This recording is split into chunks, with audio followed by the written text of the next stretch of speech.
Good morning and good afternoon po sa inyong lahat dyan mga ka-landscape. Ayan, for today's video mga ka-landscape, share ko naman po sa inyo yung gagawin natin ngayong araw na to. Ayan po mga ka-landscape, yung alaman na palmera, pang indoor-outdoor, pwede po yan mga ka-landscape. Ayan po yung paghihiwalayin po natin.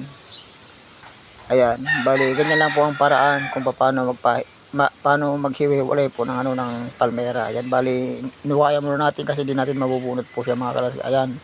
Bali, nabunot po natin. Ngayon po mga ka-landscape, nabunotan po natin. Papakita ko po sa inyo kung paano proseso po niyan, kung paano ko po ipag-iwalayin. Ayan, with dance pa yan mga ka-landscape kasi mayroon po nagsusumba dito sa katabi natin kaya medyo napapasayaw po tayo mga ka-landscape.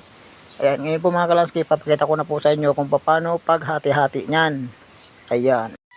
Ayan na po mga ka-landscape, yung gagamitin po natin yan sa paghati-hati ay lagari. Para very good po yung paghati-hati po natin dyan. Lagari lang po yung gagamitin natin. Ayan. Inumpisa na po natin lalagariin. Bali, ano po yan, isang grupo po yan na i-divide po natin sa apat. Bali, apat na paso po ang malalagyan natin yan. Bali, magiging apat na po sila yung may lalagay po natin dyan sa paso. Ayan, bali, inhati-hati na po natin. Ayan, ganyan na po mga diskarte dyan mga ka-landscape. Kailangan kasi sensitive po ng palmera, lalo na po pag ganyan, kailangan po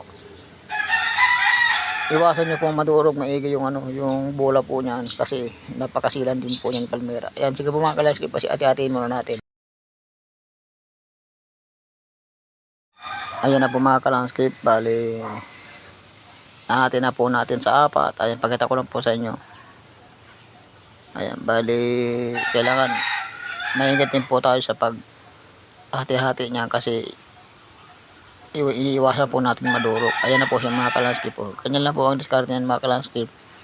Paghati ng palmera, kailangan po buo pa rin po siya para hindi magbago yung dahon yan mga ka-landscape. Ayan, after po niyan mga ka-landscape, ilalagay na po natin yan sa paso. Tatanim na po natin para may kanya-kanya silang paglalagyan para kumapar sila uli dyan mga ka-landscape sa paglalagyan natin ng mga paso. Ayan, sige po mga ka-landscape, kasi may lalagyan na po natin sa paso.